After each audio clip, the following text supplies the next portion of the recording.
Morning, George. How's it going? Hey, Mr. Brower, everything's fine. You're doing well. You're right Yeah. on track, buddy. Oh, thank you. Thank you. It's always those weird butterflies before the Zoom starts. You're like, oh.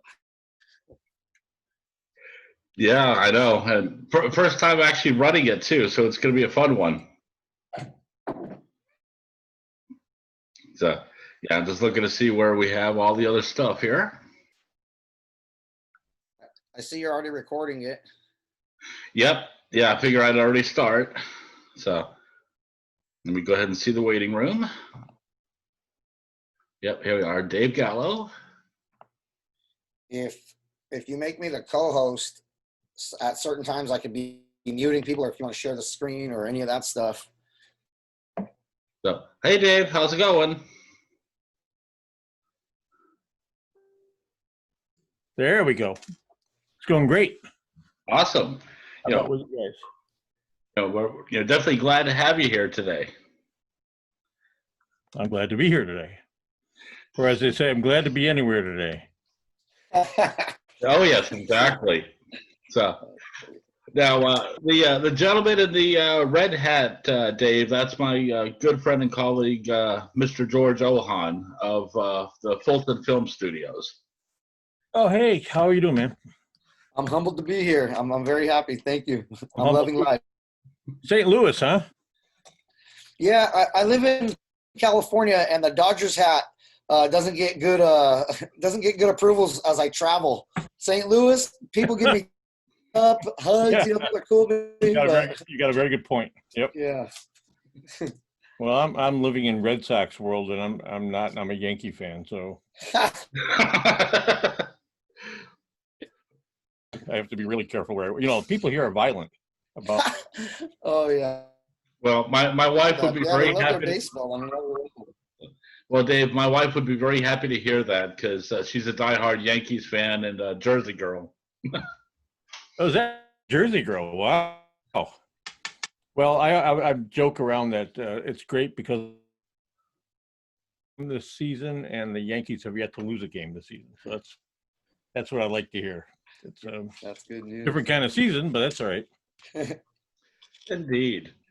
So now for today, since we have a short time and stuff, I was gonna go ahead and just kind of jump straight into things a little bit.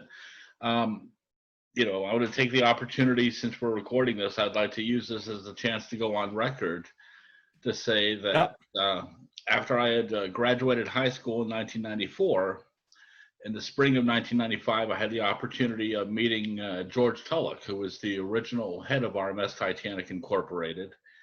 And over lunch, was able to hear his whole outline and game plan as to what he intended to do with preserving the memory and the artifacts and the recovery and things like that. When we had the meeting with Breton last week, I was able to see elements of George's passion in Breton. And so good for you, man. I very publicly endorse everything that you and Breton and the rest of the team have in store. So I don't know if I talked to you about this yesterday, but we can't make it public yet, but I've been talking every day now with Cindy Tulloch. Oh, okay. So more on that coming, but I'll plug you in soon, William, on what's going on there. We're going to talk after this.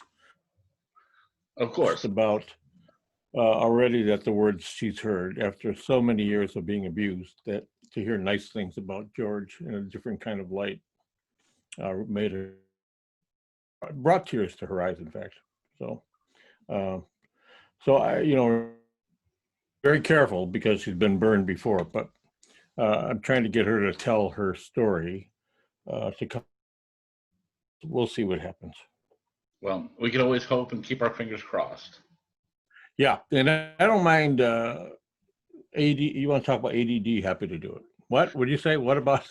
Hey, look at that. Exactly. Let's look at my iPad. That's what everyone says to say. Don't invite Gallo to the meeting. We'll end up spending the entire hour. But yeah, I do have members of Titanic 108 here that are parents of children that have ADD, and some are even on the spectrum and such. Yeah. How have you actually overcome some of the challenges that are brought forth from it to be able to pursue and function in your field? Well, I mean, there are a couple of things. Yeah, there were a couple of things. One was the psychological impact through grammar school of being told. I always wanted to be well, we should save this, but I always wanted to be a scientist. So I had to find and being told by my teachers, no, by my guidance counselors, no. Even into college, community college, I got that. So it wasn't until my kids got tested 10 years ago that I said, oh, I can't do any of those things. I said, yes, you can. I said, no, I can't. And they said, how did you get a PhD? I think coping, I found ways to cope, and I found ways to use that hyper focus. Sometimes with a PhD, you get to be able to hyper focus. But I saw the sun rise and set. I can't tell you how many times, maybe 4 times a week, I'd stay awake all night, copying my notes over and over and over again until I got it right. And I learned to ask for help, but it was painful, getting that kind of abuse and looking back on it. And I tell teachers to be careful what you say, because if you have a bad day and you tell a kid something like that, you can't be what you always wanted to be. You could strip him of his pride for or her for a lifetime to put that pride back. Mm-hmm. Of course. Celia? Hey, Joe. Good afternoon, Joanne. Well, I think you might want to fix your muting on that one, or I think you're, let's see. Yeah, Celia's muted. I mean, and Joe's muted. Oh, Celia's connecting. So anything you want to go with, William, is fine with me. Okay. I think for the initial chat today, I want to help clarify that the new owners of R.M.S. TI are not like the ones from the hostile takeover of 2000 and things like that. Yeah, are we rolling right now or no? Yes, we are. Oh, you are. Okay. Yeah, we've been rolling. Yeah. So I've been involved with R.M.S. Titanic probably since 2000. But previous to that, I was at Woods Hole for 30 years, and we were not allowed to have any interaction with R.M.S. Titanic. Mm-hmm. Before that, not allowed for sure with the evil George Tulloch. And so 2009 premier exhibitions, and the R.M.S. at the time funded a scientific expedition to Titanic, came to Woods Hole, and they said, would you be a co-expedition leader? And luckily, the director at the time said, sure, we'll do it. And I fell over backwards. And so that was my first real exposure to R.M.S. Titanic, Inc. And having been at Woods Hole, I knew of the quote unquote sins of the past of the company. But I had always felt that George Tulloch was probably one of the most pure people ever to work on the Titanic. And I know the company took a couple turns one way or another, but so 2010, we did that expedition. And then we came around to recently, so we had a partnership. We wanted to carry on the partnership. And it's been nothing but trouble since then. And, one of the things in 2010, we made a complete map of the debris field and focused on the pieces as best we could. Of which? We wanted to continue. I have one of the mosaics behind me on display. I see that one. Yep. And we wanted to continue that this year. And in the meantime, Titanic went through that bankruptcy auction and ended up in the hands of some investors and the like. And the new CEO is a guy named Bretton Hunchuk, and a young guy, very energetic guy. And frankly, I was worried at the beginning because I said, who is this guy and what we're going to put up with now? And couple things. One, he said the right thing, not right off the bat, but soon after he got there, that we need to do the right thing for the ship, which I was so happy with hearing him say that. Mm-hmm. Because he's a for-profit company venturing into a world that was very expensive to go on an expedition, $5-10 million, something like that. That's a lot of ticket sales and baseball caps to sell to make that kind of money, but you can't make that kind of money back. So that was the first thing, but also the support of the company was great. And so where things got really tough was the partnership used to be NOAA, well, Woods Hole Oceanographic, NOAA National Park Service, so the grand poobahs of science right there, and then R.M.S. Titanic Inc., and then the Wait Institute for Discovery. So maybe 9 different groups altogether partnering for Titanic. We announced that we were going to continue the partnership. All hell broke loose at Woods Hole. Basically, they want to do with it. And not only do they want nothing to do with it. Now, this is my own opinion, and I could be wrong. I don't know all the facts, but I do know what the end result was. What they basically closed the lab down, Billy Lang's lab that did most of the research on Titanic at Woods Hole, fired a shot across my bow, one by doing that, also saying they were uncomfortable seeing my name in the media with the Titanic name associated with me, and therefore Woods Hole. And then NOAA dropped out, National Park Service dropped out. And, so here we were now, so we lost Woods Hole. We lost, by that time I had been with R.M.S. Titanic Inc., lost Woods Hole, lost NOAA, lost all the people that were partners just weeks before. Now all of a sudden we're initially separate, and then in the courts almost on opposite sides of an argument. So what's the argument? The argument was that initially we wanted to go, R.M.S. Titanic Inc. has is a silver position, which gives the company some rights, but there are all these other agreements that said you can go, you can't touch, you can't, all these things, and the company abides by every one of those rules. I've never once been in a meeting at Titanic Inc. where they've discussed, let's go and rape the ship. But we the state of the ship, that the ship was degrading over time, 108 years old. And from what we saw, superstructure was really degrading. The hull's in pretty good shape, as all of you know. But there are places in the deck where you could put your finger through the deck. It's that thin, especially around the deck above the Marconi room. So during several different expeditions, we've been looking at that area and recognizing that deteriorating rapidly. You look down through some of these holes in the decking and see elements of the Marconi.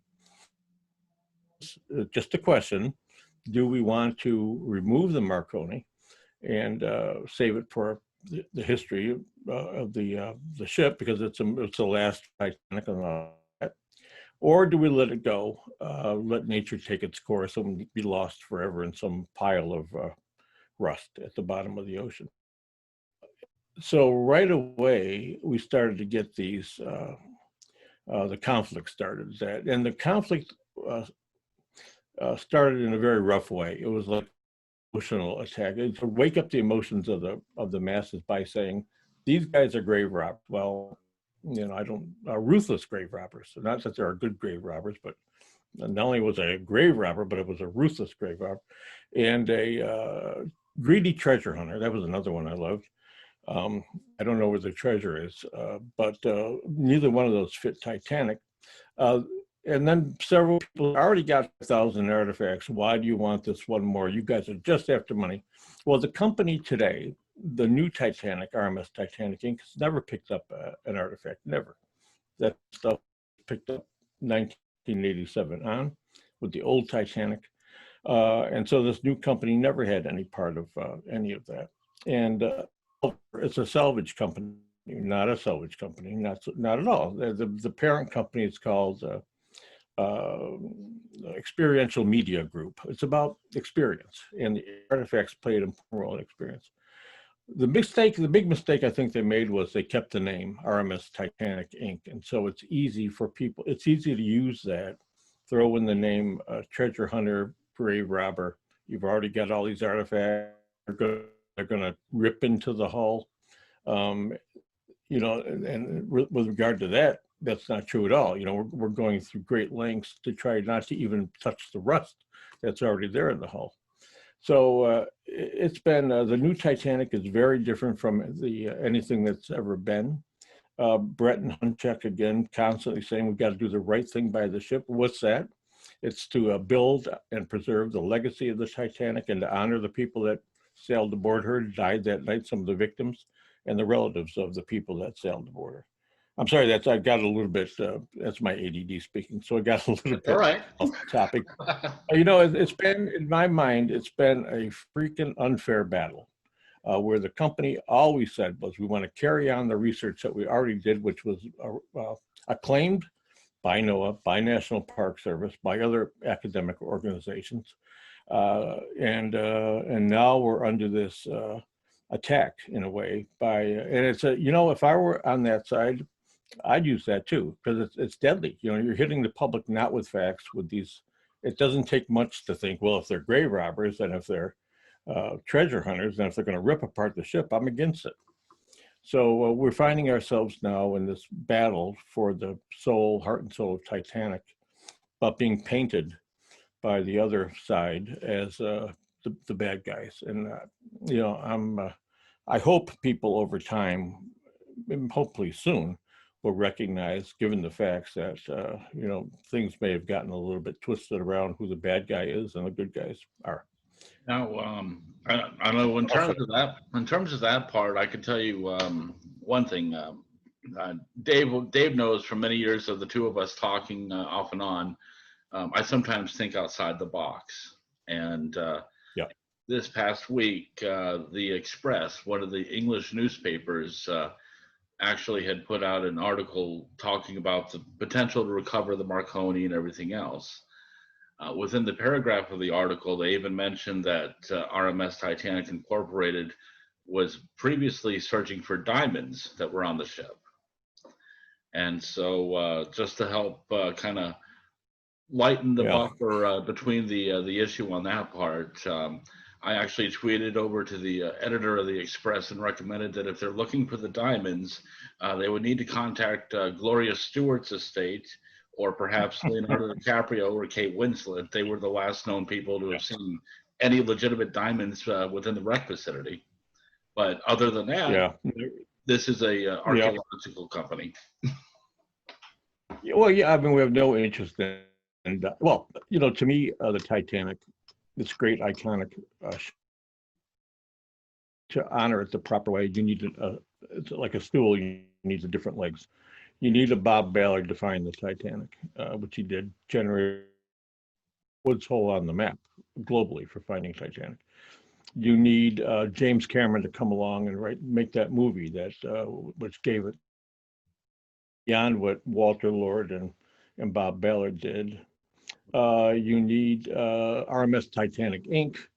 And but also, you know, it's in the company's best interest to keep that ship the way it is, a mystery to most people.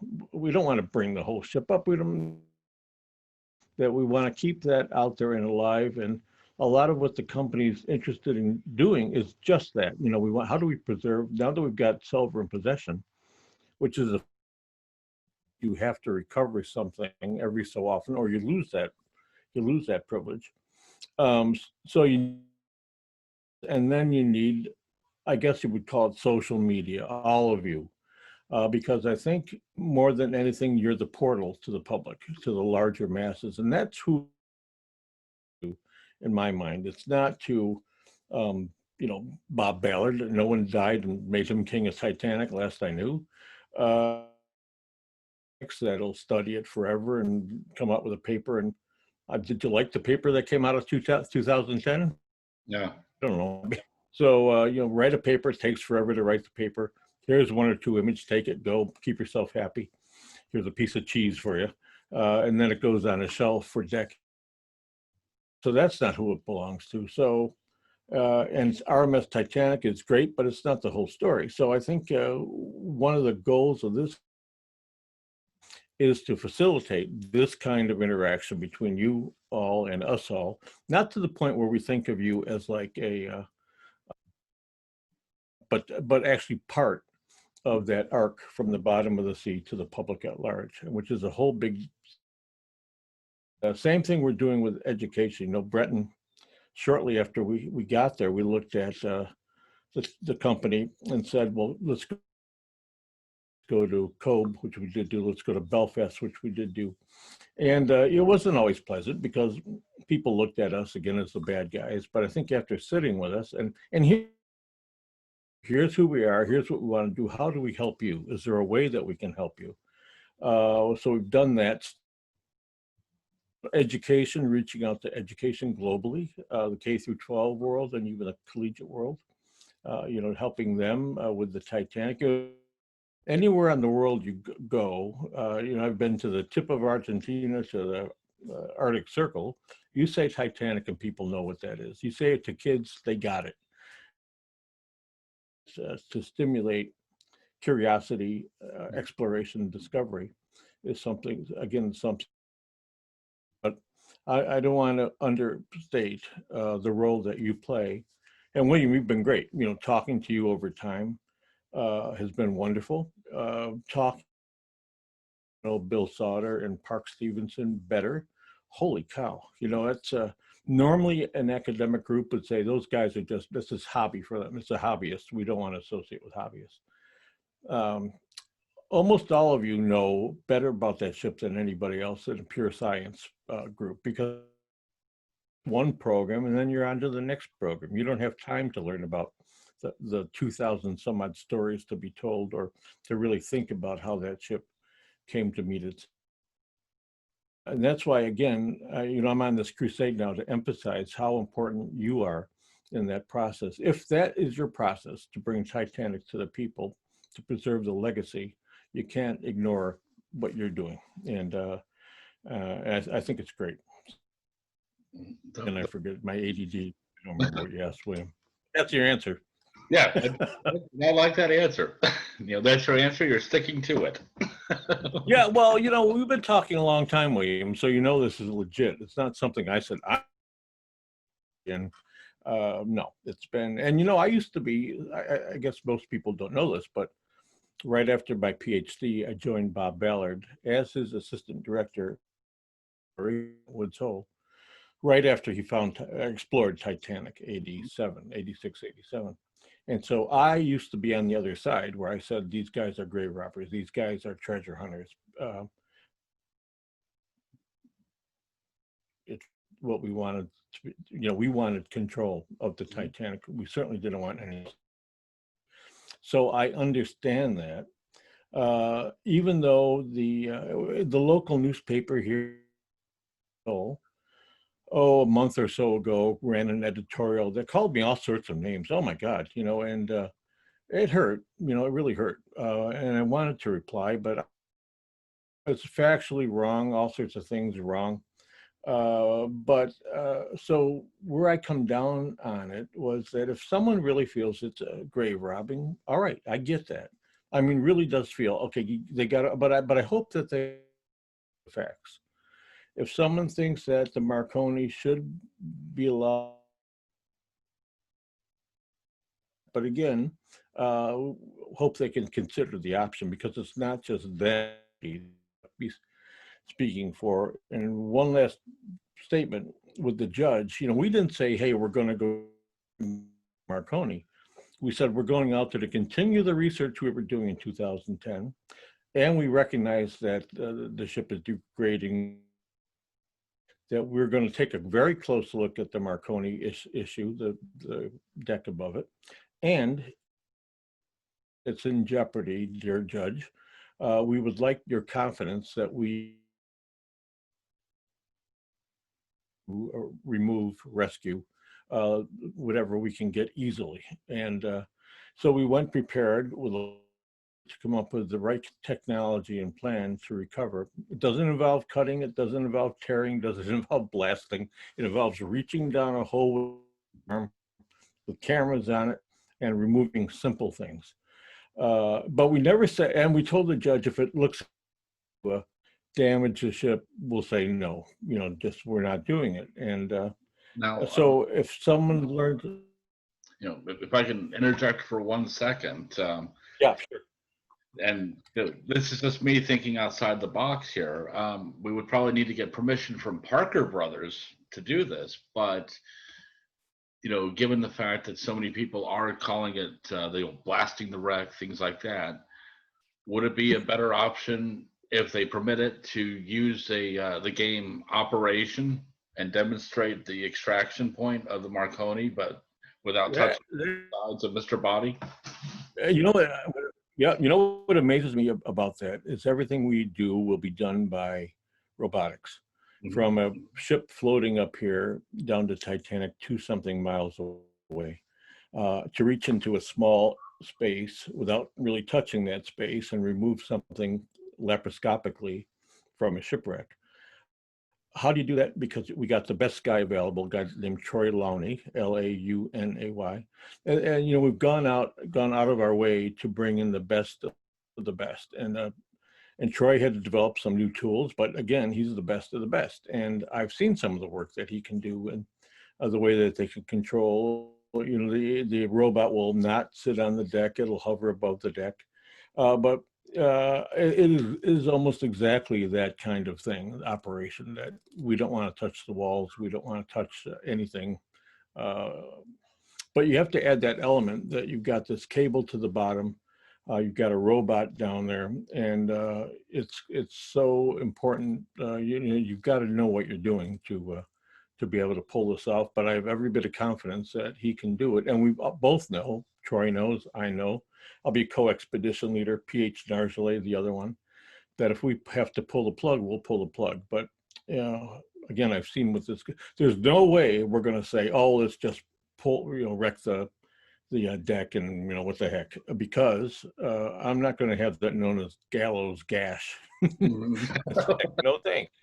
As far 30-something years to have my reputation go down the tubes because I left a gaping hole in the Titanic. So that's a very good analogy, though, to say it's like operation, except that you've got to be that little tweezer. I guess it'll be several, and if you want to put the scale, would be several stories away from the guy down there, and you'd have to lower the tweezer down on the string. Tough to do, but very doable.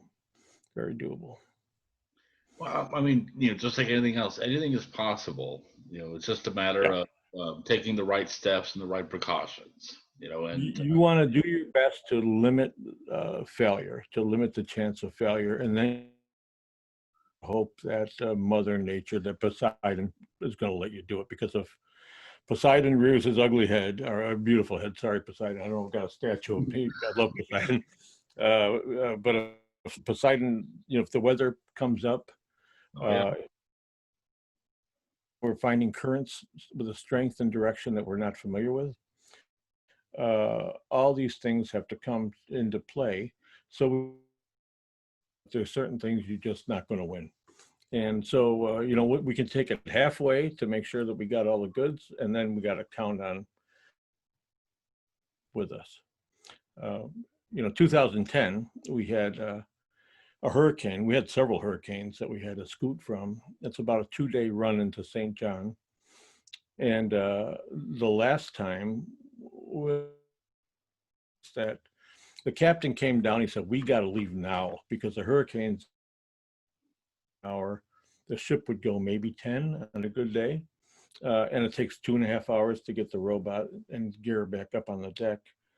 And I went back to my cabin. I said, okay, guys, we got to go. Let's get it here. I went back to my cabin, knocked on the door with my buddy Billy Lang. He's stuck on the Titanic. I said, that's great, Billy. Real. He said, I'm serious. And I went back into the lab, and sure enough, the tether for the robot had wrapped around Titanic in a way, and with the hurricane bearing down on us. And we had about, so what were the decisions? One, stay there and try to, you know, become part of the wreck site. Just go down with the ship on the Titanic. Two would be to, hopefully we succeeded in that, but probably what was the tether, not cut it, but broken the fiber so we wouldn't know what was going on. The other thing, we could have cut the cable and left a $6 million robot there, a chunk of Titanic, career-ending move. So I didn't sleep for days, for nights. Nights bothered me. Luckily, one of the pilots, super talented people, looked at the problem in 2 seconds. It's in the History Channel show. Just 2 seconds, you could see the loop coming off, and we were free of Titanic. But again, think it through. Those pilots have always got to think of not only where the robot is, but where's that tether behind us, and they've got to keep that inside. So, I don't want to say failure is not an option, but it's something we live with every single that we're out there, that something could go wrong that's out of our control. And then how do we deal with that? Yeah, value and safety, I think, are probably the two top ones when it comes to those expeditions. Die really, if you're not careful, you can die pretty easily out of it. So the ocean's just as difficult as it was in the 1800s. The ships are a bit better and they move a little bit faster. But if the ocean, waves and hurricanes and winds and all that stuff, you can be in big trouble pretty quickly if you don't have the right talent out there. Yeah. Oh yeah, because I remember a couple years ago I had the opportunity of speaking with Jennifer Carter, who was involved in the '87 expedition, and she summarized it by saying that you're going to a location where the Coast Guard can't even reach you, so you have to bring everything with you, and it's like Boy Scout training.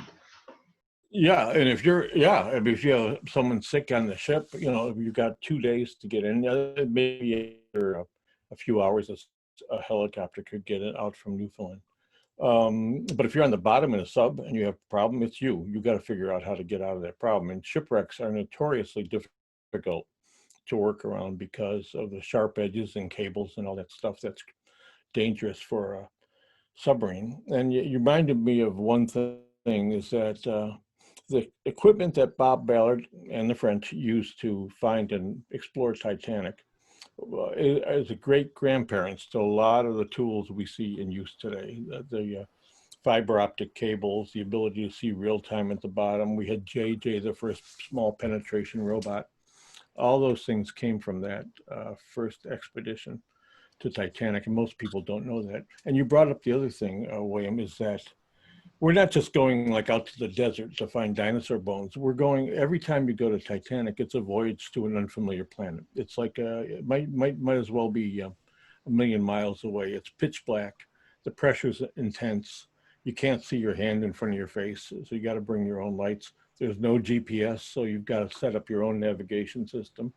And you never know what, Titanic, we kind of understand what's down there. So we think there's not going to be many big surprises.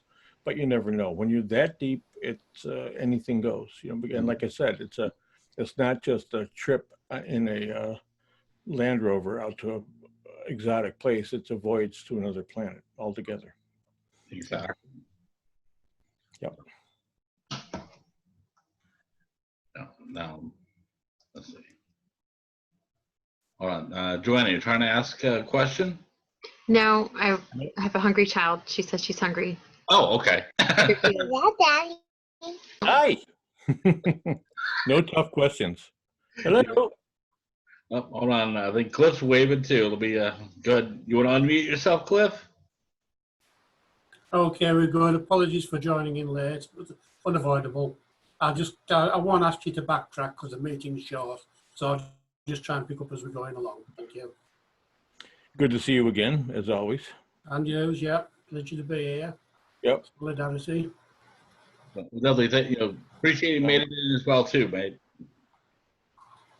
Thank you. Yeah. Yeah, it's good to finally get here. As I say, it was unavoidable, but I thought I'd just join in for the last 20 minutes or 15 minutes, whatever's left. Yeah. And the other thing is I don't know that people understand that when we get back into, first of all, teams, even though we're now talking about 2021, teams are already working day and night to plan one if we do decide to try to recovery, the Marconi. If we decide to do it, we want to be prepared to do that. So there's already teams putting together a plan, putting together the right technology, and constantly looking at that plan and making it, refining it all the time. But once you get back in, your work just begins, whether it's a conservation of something you might have picked up, which is an intensive process, but also putting the data together into a form that's usable. And I forget how many in 2010 to make those lovely big maps of the debris field and the mosaics of the bow, how many terabytes of data that represented. It was incredible. And so we never had that kind of a power to be able to process all that stuff. And again, Billy Lang, the camera guy, his team had to figure out it all together. But teams are, again, it's not like we come back and go, oh, let's have a party. Your work really does begin when you get back into port and you turn it over to get something that you can understand. So I find I don't want to use the word ignorance, but I think most people don't understand the concept of an expedition to this unfamiliar world. The amount of work that goes into the preparing for the expedition. In the case of that has to go in because the Judge Smith, knows her stuff. And you're not going to pull a fast one over on Judge Smith. So you make sure that you've got all the T's crossed and I's dotted. And I think most people don't know that. And I have to tell you, agreements, I get it. But what gets me really mad, who are these people that have they ever been on an expedition? Do they care at all about the Titanic? So that's a question I ask a lot. And I think most people ignore me when I say, who the hell are these people? Come out, let us see your faces if you're going to make these charges and find out, do they feel the same way that Titanic is for the people? Not to be, and got to protect the wreck. Oh, well, how do you intend to do that exactly? Yeah. With an international, are going to put gunboats on the site, or so with Titanic, it's the one thing that they are the protector in a way of that wreck site. So it means a lot to R.M.S. Titanic. To these other groups, it's one of a bazillion shipwrecks. And so I kind of bristle at that. And as you heard earlier, I bristle at this elitism. You put on a cap and gown, or and suddenly you're allowed to go to Titanic, but anyone else, you scowl at the rest. I don't like the elite, even though I have a PhD. I've always been bothered by that, because what I found, and I learned the hard way by learning from Parks and Bill Sauter, was that, and I mentioned this earlier, is that a hell of a lot about that ship compared to what the academics really know about that ship. So, and I wish people, I know people that, it hurts me to look at some of the discussions that say this is bullshit. It's, they're just going to tear apart the ship. This is just the gateway into the safes and things like that. God in heaven. But I get it. It's just hurtful, and I would hope that people have the ability to make a decision with the facts in front of them. And in fact, one of the things we've talked about, and this, William, is to provide you, which is brand new for Titanic. We're providing you with the maps. We're providing you with the imagery. We're providing you with the plan. Whatever we can give you to help you be a ambassador for us to, again, as a portal to the public, so they can begin to come to you. It's a little bit less probably intimidating than trying to get through the Titanic. But the fact that the company is doing that is unbelievable to me, to make that kind of an effort to provide you with that kind of stuff. So again, hopefully the public, when you see something or someone says something that, oh, here's what they're going to do, you've got the info right there in front of you. So unless you think we're lying, and that's a whole other can of worms. But. Well, I mean, in regards to that part, for starters, I know many of us are definitely appreciative of the open transparency that you're offering for us. Because I mean, especially now with here in South Florida, the schools, they cover Titanic from second grade up to second year college law school. And so you've actually helped open up the options for search and research projects for them. So that's a huge good plus. For them. And then and I mean, there's a lot more of you than there are of us. I mean, there's barely a handful of people at R.M.S. Titanic Inc. And so again, by having you as part of the team as ambassadors in a way, allows us to reach out better to groups like that. And 'cause sometimes we don't see them, you know, you can't see all these different groups that are out there. You know, Breton's done a lot already to reach out, in inner cities, especially underrepresented or underfunded, if that's a word, students, to reach out to them as well. But yeah, and I'm well aware of the Florida issue, which is great, you know, that they bring Titanic in. Yeah. Again, in the past, you're not going to see that stuff. It's oh, it's IP, you know, we're going to make money. Well, you know, if you mean what you say, that Titanic belongs to the people, and you want to, it's about the legacy of the ship, then you got to be open about that stuff, not hide it. No, definitely not. You know, now, Yeah. you know, for the people that, oh, hold on. Looks like George has a question. Go ahead, George. Yes, please. May I? Yes, by all means, go ahead. Thank you very much. My name is George Ohan. I'm a film producer here in California. I was invited by Mr. William Brower, and my only affiliation with the Titanic is I watched it a bunch of times in a theater, and I watched it a bunch of times again. But now I'm with Mr. William Brower Jr. He sent me a ton of links. We've had hours and hours and hours of conversation, and here's an ambassador to the Titanic that's greater job than a lot of other people, just because he's willing to take hours of his own life. You have to know about this ship. And I'm like, dang, okay. And he's just like, let me have it. And I'm like, if this guy loves this too, I don't know why, but I do.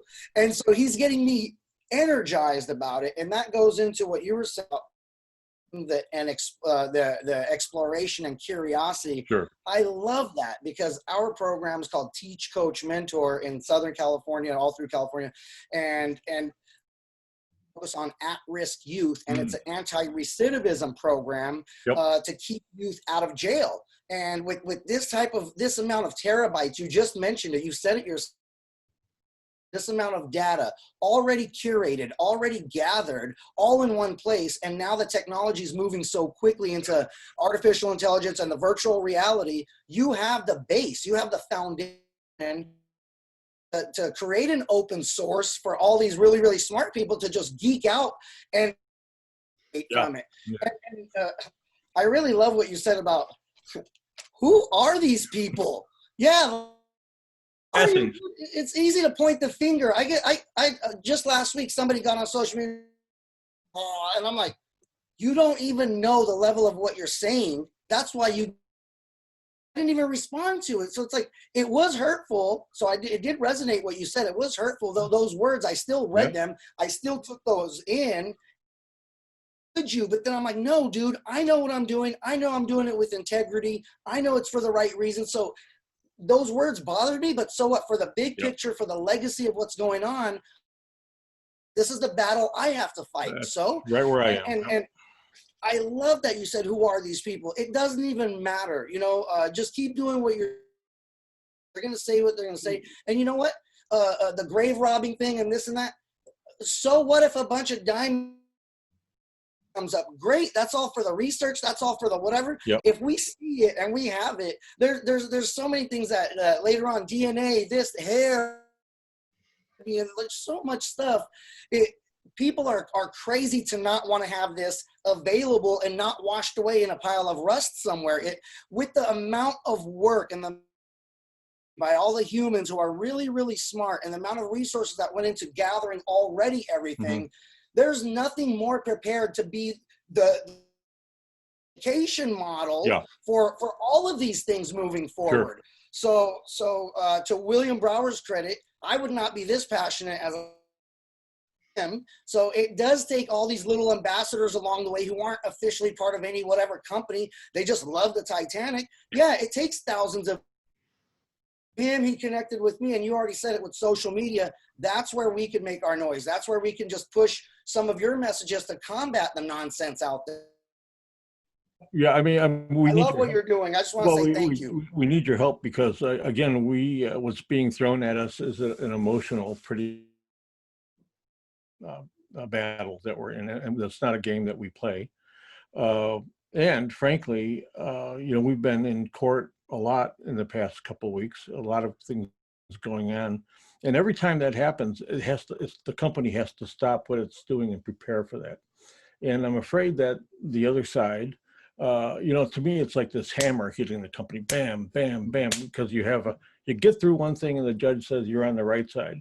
Then you get through that, and then a week goes by and bam, comes the next one. And you get through that, and again, turn the corner and bam, comes another one. And I can't help but believe it's not coordinated. And to boot, when we thought things were going to get, the company has to recover. It costs money to defend yourself. There's no revenue coming in, trickling in because of COVID. And so the company is really having to struggle to make all these things. And out of the blue, this group says, oh, by the way, we're going to Titanic in a few weeks to do this, and this. Well, this, and this is exactly what we were doing, planning to do back before the Bam Bam started. And, it horrifies me because that's, it maybe not be legal, but it's pretty scummy, if you ask me, to pull that kind of crap. Because if they succeed in doing that, it's going to really hurt the company because it's going to be impossible to get sponsorship again because people are going to say, hey, they already did it. It's going to try to replace the research we've already got going by writing over the top of it. I don't think they can do the job we did. In fact, I know they can't do the job we did, but it's going to muddy the waters quite a bit. And again, I can't help but believe it's not part of this grand cabal to put that company out of business. When I was with Ballard and Woods Hole, from the moment that we heard George was out there, George Tulloch, till I left Woods Hole, I think that was the game plan. Let's crush this company. And it wasn't particularly Woods Hole that had implicit in a lot of that, but it was mostly several just individuals that had that. Now, Mr. Gallo, you had mentioned it's been a freaking unfair battle. Can you elaborate on that? Yeah, I mean, the company is just trying to do the right thing, and we prepare. We go, it's not like we're making stuff up and trying to get past the judge. We spend a lot of time thinking, like that program in 2010, that had never been done before. Autonomous vehicles, broad area search, robots, detailed stuff. In fact, right after Titanic 2010, we were given the opportunity to look for Air France missing plane 447, only because of Titanic, that we could look what we did. And they went, oh my God, yeah, that's from Titanic. And so having all that stuff together and having all the work that goes into it can be overthrown by someone saying these are grave robbers, and you don't want to associate with grave robbers. And that's why I think it's really unfair, because they don't have to necessarily document that we're grave robbers. And that's a lot what I say too now. Show me, and besides that, what people don't know is when we go there, we treat it like it is a grave, even though we've never seen any evidence for human remains. But we go and treat it like I said, the time we touched it, Titanic, I didn't sleep for a week. But we go as if it is a grave and treat it with that kind of thing that you mentioned. respect. So one thing that you mentioned that is profound, and I think people should take a moment to really take it in, especially the opposition, is you're taking a voyage to an unfamiliar planet. You're going to Mars. You're going to you're not on Earth anymore. Right. And there's somebody who's sitting there and be like, no, you're trying to steal something. And it's like, what are you talking about right now? Do you know what it even takes to go to another planet? Yeah. Like, do you even know what it takes to go to a planet? Because that's what we're doing. And you're like, no, like, it's just some annoying little thing. It's annoying me hearing about it. Again, I get it. I understand it. And again, I was on the other side of that argument for many, many, many years. I get it. But I just hope they can make that decision based, again, on fact and not because someone said it's like going to Gettysburg. And by the way, this other group that's going, the people they have to go through to allow them to go to Titanic, these were partners of ours a year ago, a part of this big program, and all of a sudden, boom, they're on the other side of the fence. And so I keep hoping that someone will look into that to find out how did this happen, that these guys were excited and happy partners one week, and the next week they're on the other side saying this company is doing bad things. So, I don't think people understand all that. And certainly the media, the headlines, the media, in fact, with me, I woke up one morning and it said, oceanographer angers British government. Holy smoke. Me, I did? What did I do? The whole British government I aggravated. And headlines are tough to get around. So Yeah. by getting back to that's what I consider unfair, when you don't have a chance to defend yourself, really. Okay, I think we can fight fire. I think the problem was years ago. We have a saying in the UK, give a dog a bad name. And the old R.M.S. did have a bad name. Yeah. This is a new R.M.S. And I think the thing is, we have to go down there, do what we do, but with reverence. And that's where I stand on the position. And I'm sure that the new RMST is going to do that. Otherwise, I wouldn't be here with you guys now. Right. Fair enough. The problem is, of course, you get this other company that we keep talking about. They're going to go down. If anything goes wrong, everyone knows the name RMST, and it's RMST that's going to get in the back for someone else's wrongdoing. Yeah, I know. You're exactly right. Exactly right. And that's I why. didn't even consider that. Wow, that's huge. Yeah. Well, and that's why I wish they didn't carry the same name, carry that name forward, because it's easy to get tagged with the sins of the past, and it fits so well. If something goes wrong, it just fits that legacy perfectly. So that's a very good point. Now, of course, also the other concern coming in as well with the other company, God forbid if they actually do pull it off, that means for the public and especially for the schools, we're going to need to wait 10 years to get the 2-page report and one new picture of the ship with a 10-year delay because of how picky they are on what comes out to the public and stuff. So, that's the other area of concern. And they'll say, now, they're very capable of doing a wonderful program. That I can't take that away from them. But what does bother me, again, is this elitist kind of, these guys are good, those guys are bad. The idea that you would jump ahead, having bashed our R.M.S. Titanic to the point where we couldn't mount an expedition this year, to say suddenly, hey, we're going, wow, it does downstream. It does cause all sorts of issues. But again, public it doesn't make headlines, but it's enough to crush a company like RMST. But we have people, Bill Sauter and the like, Billy Lang, Brenton Hunchak, the CEO, and others that will be damned if we just fold up on this one. We're going to we even think if they did go, we can do something down the road. But why do that? Did they? Oh, by the way, did they come to us and say, "Hey, we've got this opportunity. We should work together"? Nope. So we'll see what happens. I don't think we can stop them from going. In fact, I'm pretty sure you can't stop them from going. But it's tough, unfair in my mind. I don't know what legally. Do they have a funded expedition? Do they have something where it's funded? They're ready.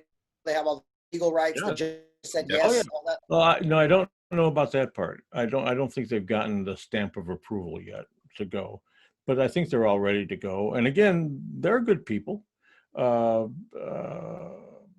do I think that they could do what we did? And do I think that, we've got a time series that goes back to 85, 86 of the state of the wreck. Do they have that? No, they don't have that.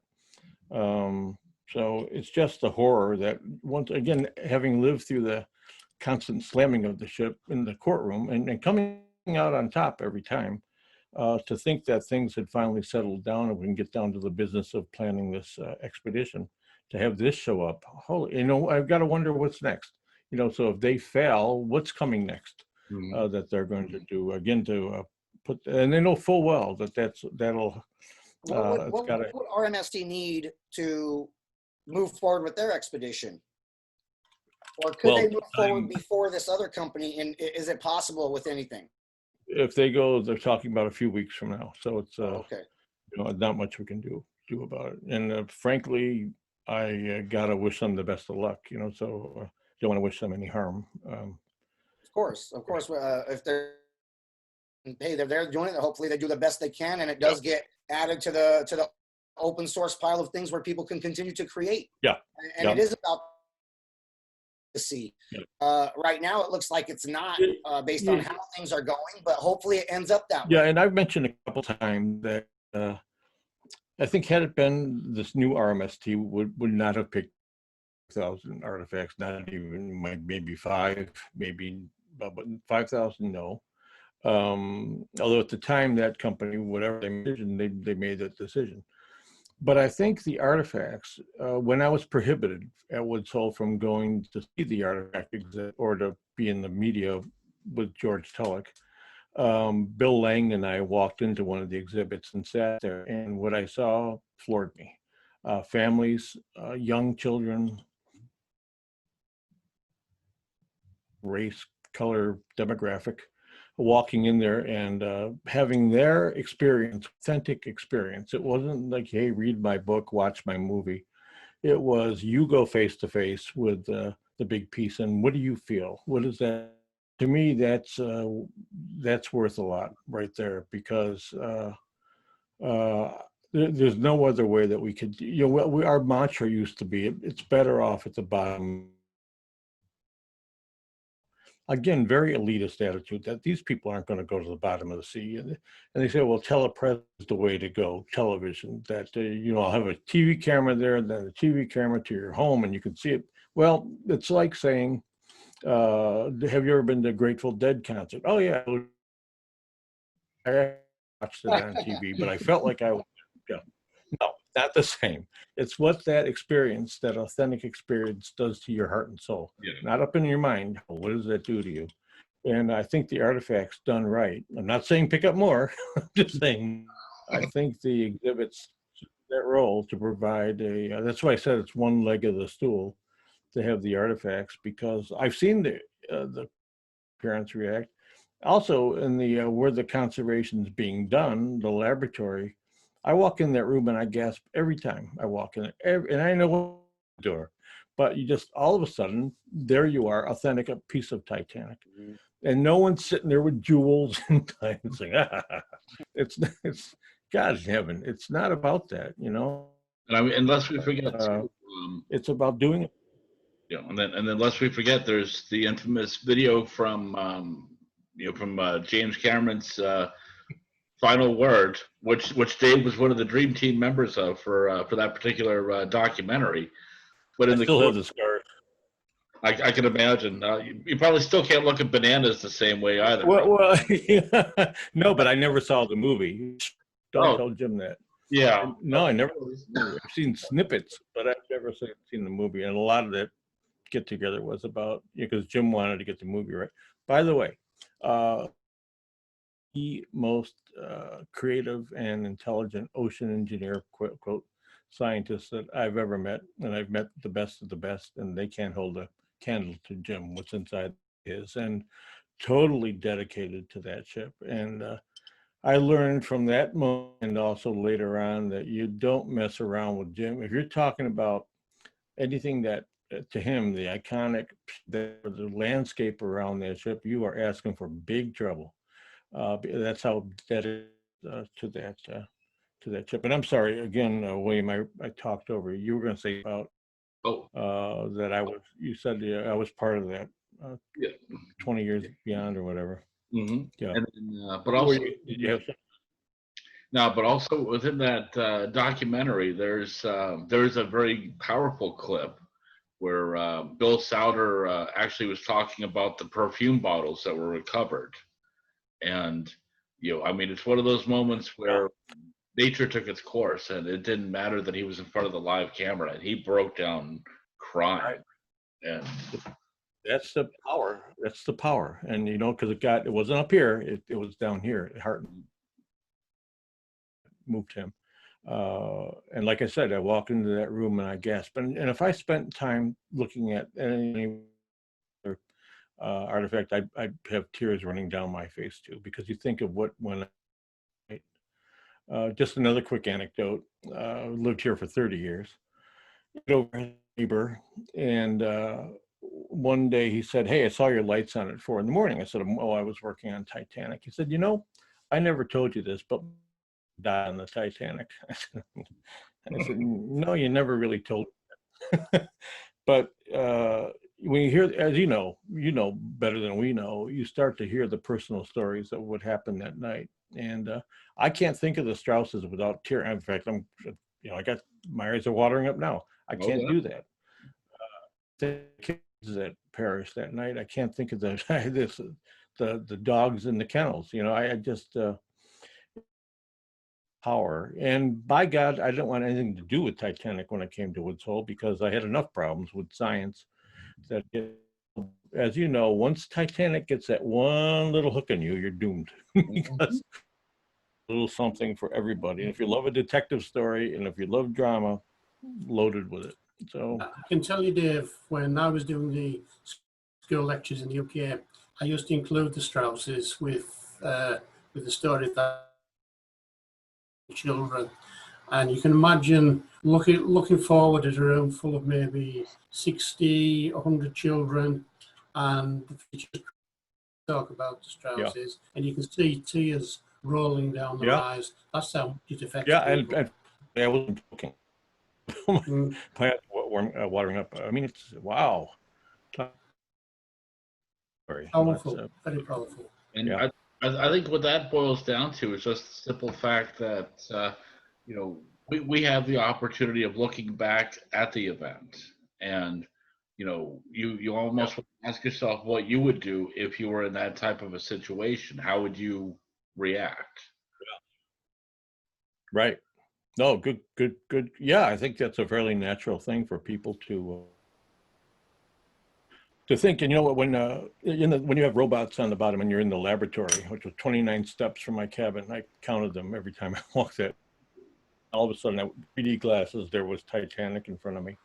So there's a lot of buzz going on. There's data coming in, and all of a sudden, and you know that when I look at that screen, I'm going to see something that hits everyone emotionally.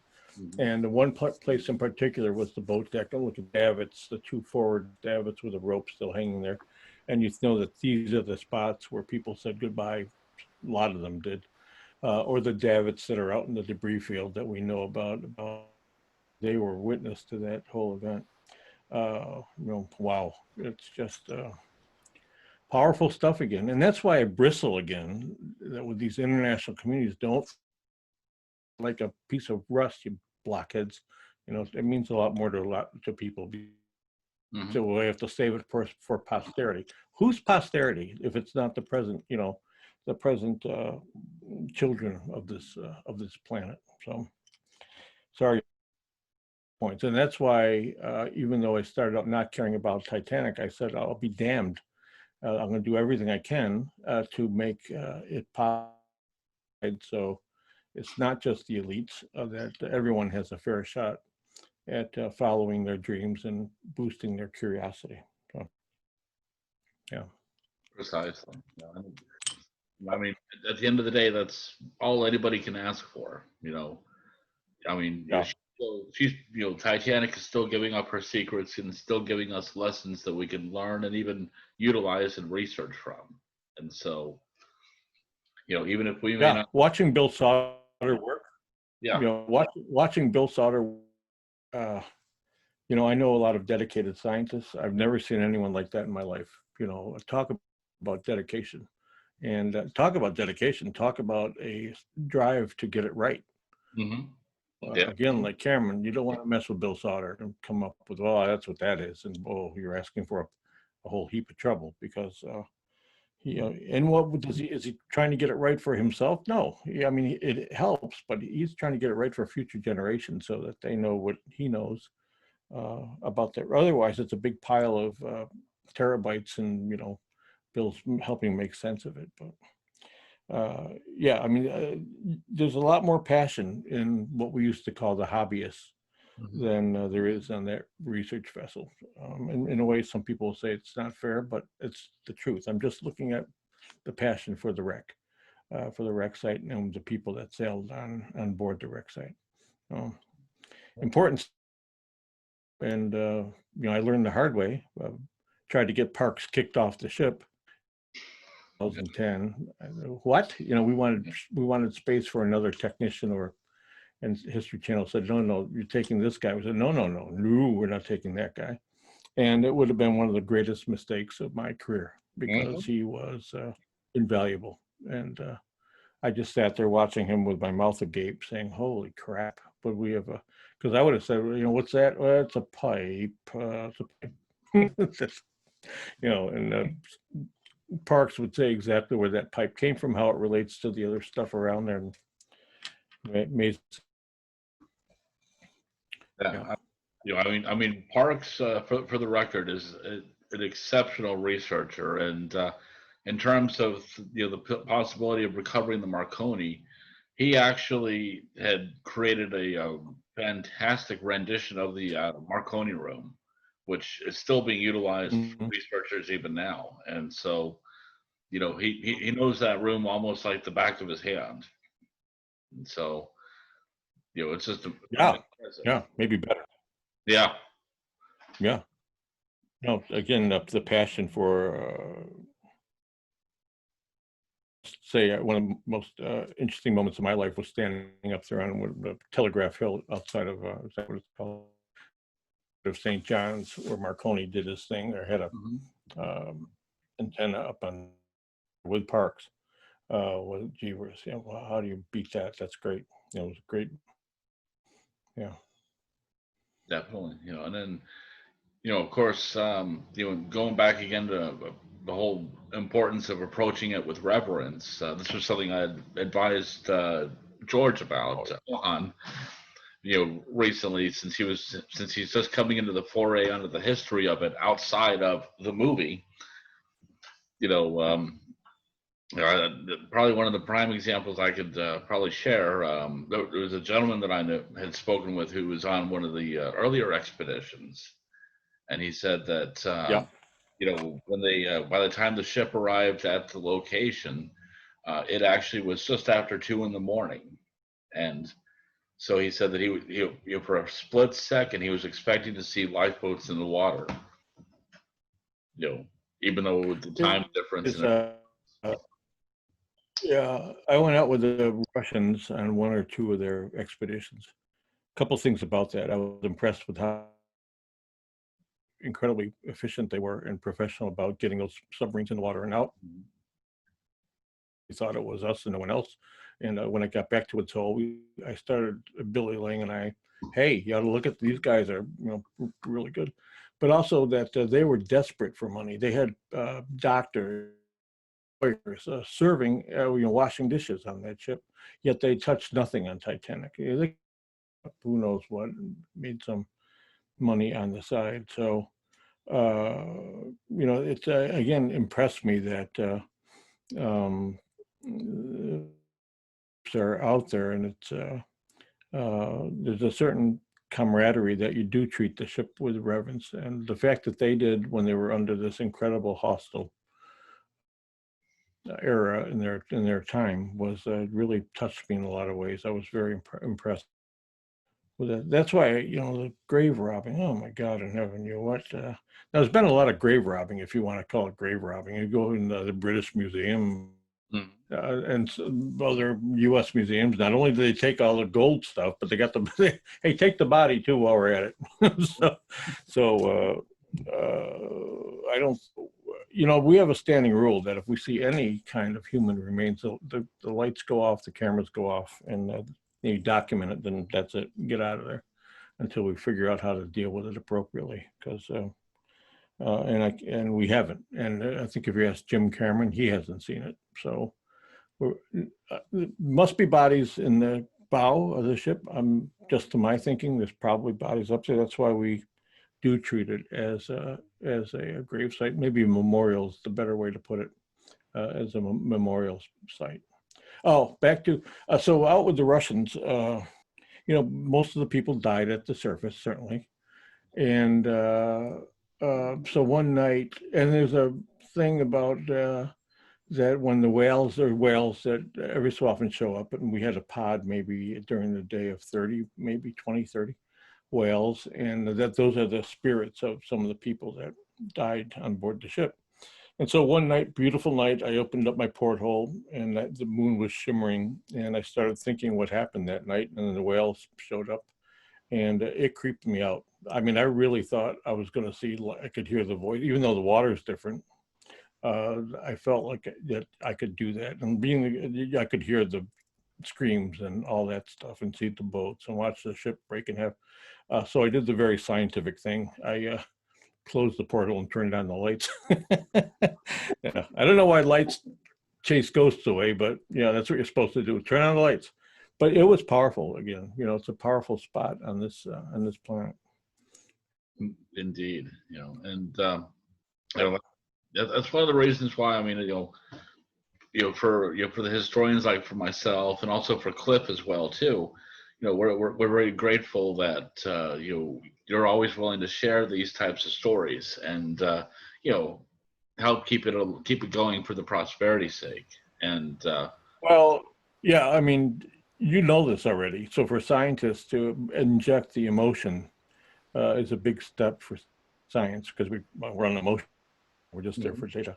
But you already bring that and I must admit, with Cliff, with you and others, I was awestruck about being able to associate with the likes of you. And I would go back, hey, you know who I met? I met a relative of Ismay. How about that? People say, really? No. Yeah, really? No.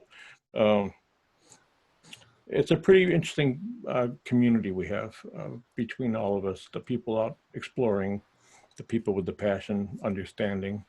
I think it's great. We have a good thing going. And for the young people, it's all, like I said, if we can put this all together to make things easier for the future generation, not to tell them, here's what's going on, but to say, hey, you go explore for yourself in your own mind, dream, smell your own perfume, but see what you come out with. And I think, we're ready to do that kind of thing. So, and, I've made a big deal out about the coming expedition killing the company. The company will survive. It's just, it struck me as all this work and to pull a stunt like that.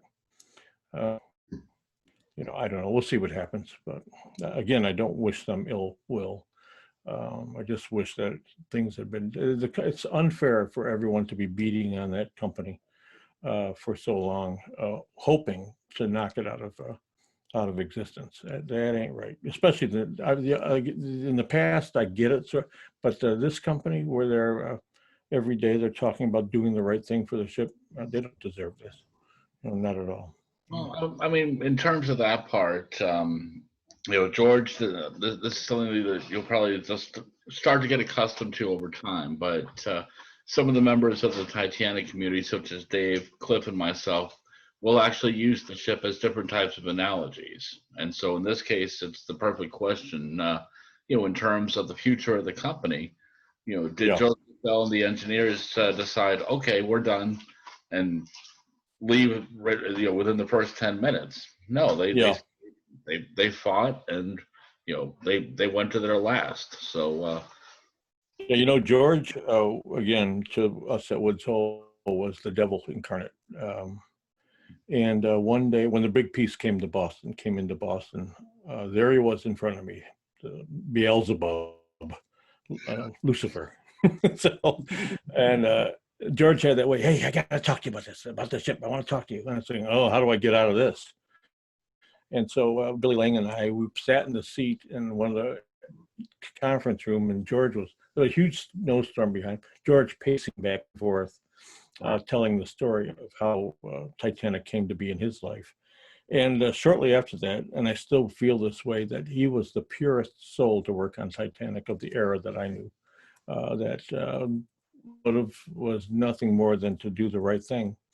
And I know he had a passion for the artifacts to go back, to be brought back to Belfast, but Belfast was number one. Mm-hmm. And try to tell people that what? Wait, we're scientists. No one can be purer than us. bullshit. You know, George believed it. He lived that stuff. Always managed to say the wrong thing at the right time. If he had 10 things, 9 wrong things to say and 1 right thing, I mean the other way around, 9 right things and 1 wrong thing, he'd say the wrong thing. And if anything, he was guilty of that. But his soul and heart, no. The guy was amazing. And well, And, he's I mean, gone from. I'm in a way glad that you didn't have to see all this crap going on. Yeah. God rest his soul, but at least it's good to see that Breton shares that same level of passion, though, because that's what's going to help. Say one thing about Breton. Breton, young kid, 30-something years old. Sometimes I call him. He calls me sir. I warn people, even though he comes out of the money world, he reads everything, and his knowledge is 3 and 4 and 5 books deep. He tears into everything. I mean, sometimes you don't see him for 3 or 4 days because he's gone somewhere with a stack of manuscript books, and guy just impresses the daylights out of me. But I do. It's not just because it's the same company, but he'll call someone out if he doesn't agree with what they're doing. But yeah, he absolutely is a George, a Tullochite, which and I hope you all get to know him. I think you will get to know him. I worry that the company, no revenue coming in, how are they going to survive this? We'll see. But he's a pretty smart guy. Hey, Breton. Pretty smart man. I'm sure we'll figure this out. Yeah. Yeah, and we did make the rounds. We went to Belfast together. We went to Cobh. We went to Cherbourg, a few other places, and tried to show people what we thought the new company would be. And it went pretty well. I mean, Belfast, I think, wanted to collaborate, but they have already a collaboration with someone else. And I don't think that other person's willing to share the stage with what we had to offer. But fair enough. But Breton made that choice that we were going to reach out. And we want to hear other places. Let's like the papers, scientific papers on the shelf, artifacts in a warehouse don't do much for anybody either. You have to take care of them once, but that can be arranged. So yeah, you got me all revved up again. Now every day I think, oh God, why am I doing this? I need to get out of this. And every day I think, this is the coolest job on earth. That's Titanic for you. Oh my God, what am I doing? Why we're doing? Because we love the ship, we love the story, and we love bringing the story to other people. Yep, very good. And I've always said, from the get-go, when I first started breaking out and doing the lectures and stuff, it's because Titanic chooses the people that will honor her memory. That's what I'll steal that for my next presentation.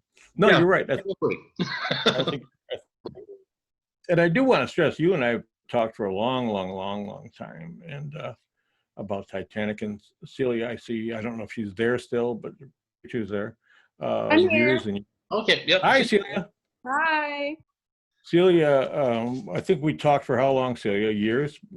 Several years? 2 years? Yeah. And Celia, not to embarrass her, but has a particular knowledge in fashion. Am I right? Fashions of that era, Celia, is that? Historical dress, yes. Historical dress. Yeah, there you go. Excellent. Isn't that cool? I think that's great. Yeah. Well, it's a pleasure to meet you, Celia. You too, everyone. Great enthusiasm everyone has. Not me. I've had it with this Titanic garbage. Okay. And no, humor. You watch that'll be in the headlines and somewhere. Humor. Yeah. London Times. That's the Oceanographer says, I've had it with video, Titanic. David. What's that? Out of the whole 1 hour video, the only thing they'll put is I'm tired of the Titanic. David Gallo. If it was CNN, and I worked for them for a whole year, CNN on the Malaysian Air, what they'd say is oceanographer slams R.M.S. Titanic Inc. That's exactly what they would say. Was slammed? Yeah, no. Yeah. I was joking. Yeah. No. But I mean, at the end of the day, though, I mean, sometimes even those headlines is what helps to get the attention going. Because, yeah, granted, that means you're going to have to show the level of defense and the proof as to why the accusations don't fly. But still, the playing field is I itself. think we're happy to mix. No, I don't. I'm a consultant to the company, so I don't actually work. I'm not an employee per se of R.M.S. Titanic Inc. But I think we're willing to mix it up. Anyway, show up. Let's have it out. Let's have a panel. 3 against 3, or I'm not against, but you make your case, we'll make our case, and it'd be interesting to see that. But lawyers get upset. Everyone gets upset at stuff like that. So, but I think again, I have the public in mind. Why can't they see what's going on? And again, who the hell are these people that can sit in there somewhere in Switzerland and make a decision about the Titanic for posterity's sake? David, you're show your luck. faces. You get your debate, because with the internet you can debate in an empty room. It's awesome. That's true.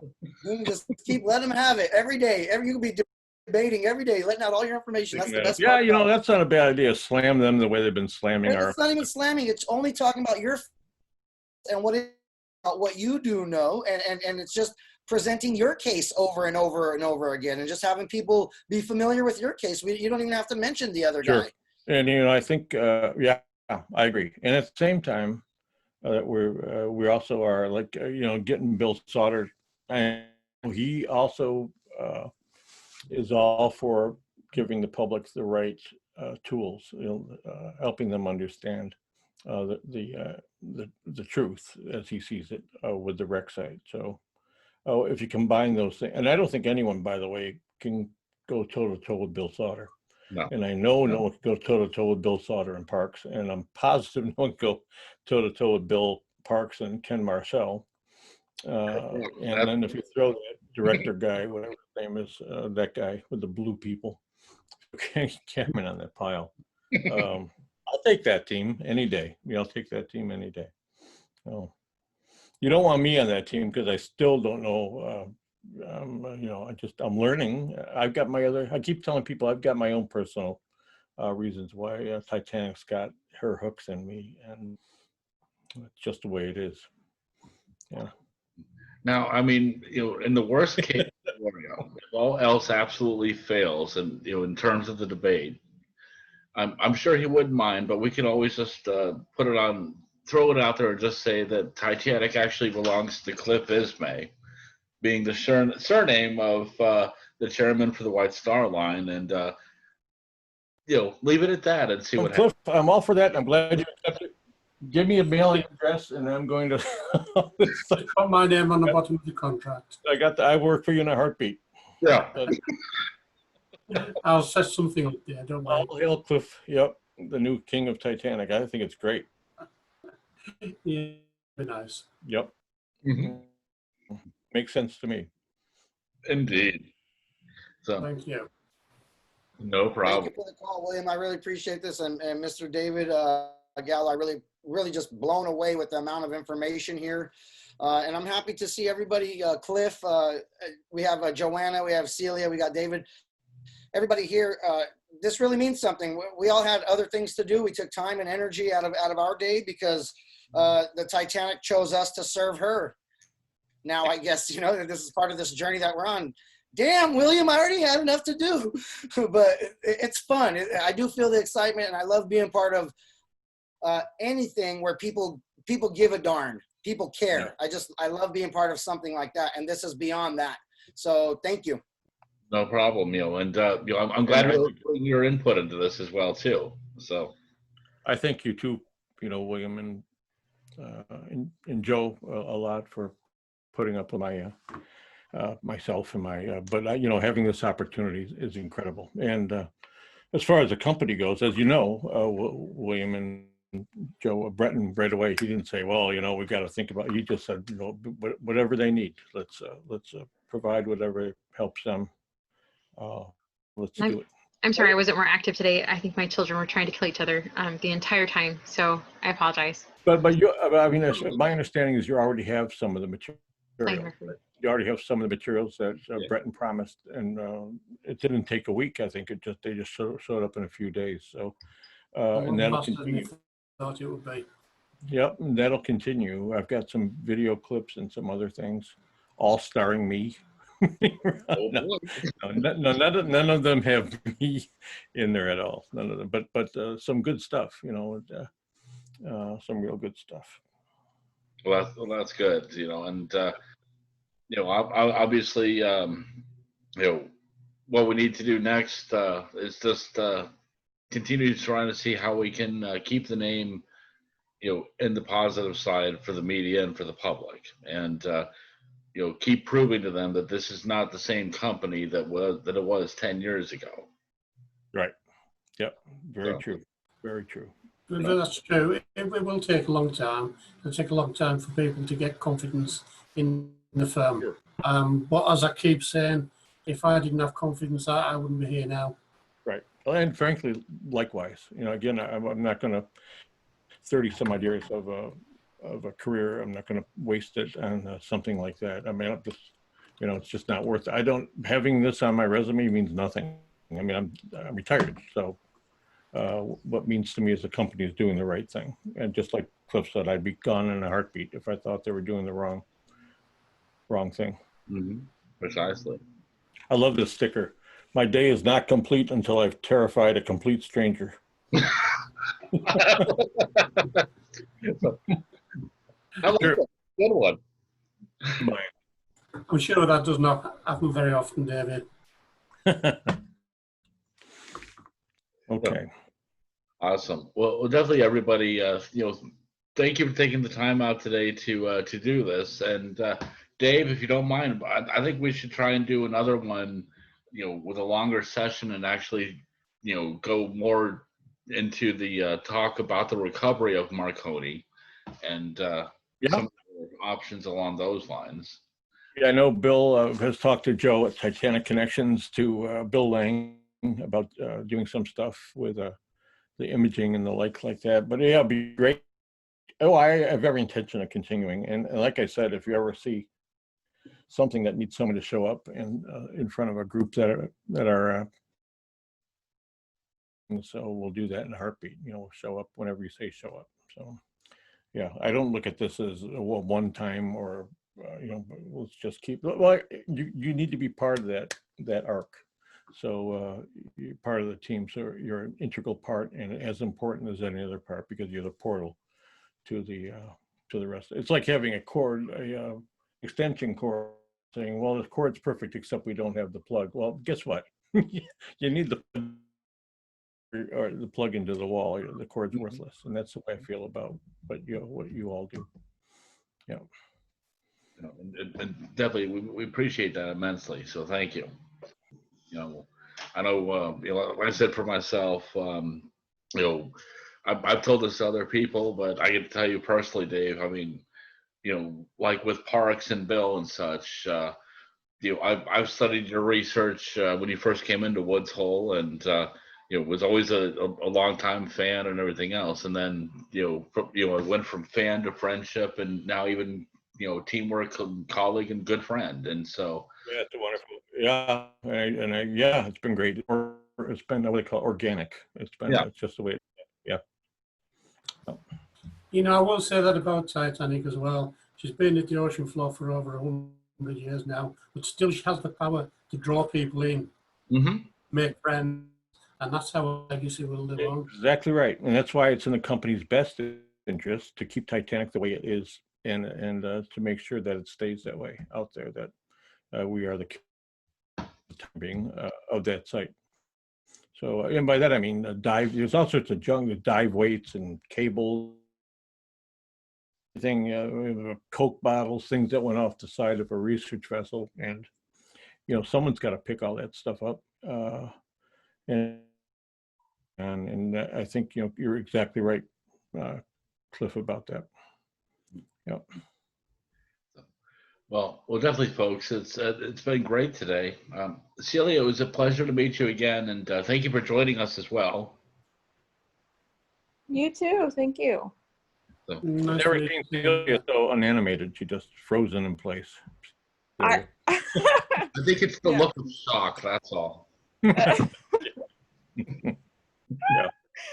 I wasn't sure what the setup was going to be, so I didn't know. Yeah, I'm No. here. you did good. You look great. You look fine. And by all means, you're more than welcome to come to the next one as well, too. Yeah, And- just send me an invite and I'll be there. okay, sounds good. Okay. So, all right, folks. Well, definitely, everybody enjoy the rest of the afternoon, the evening, and here's to the next meeting. Indeed. Thank you for having me. Thanks, William. Bye, everybody. And I'll second that as well. Yes, been great. Even though I was late, it's been a great talk, and look forward to the next one. Thank you, and thanks for setting it up, William. My pleasure. Thank you all for coming. Thanks very much. Bye-bye. Cheers. Bye. Cheers. Bye.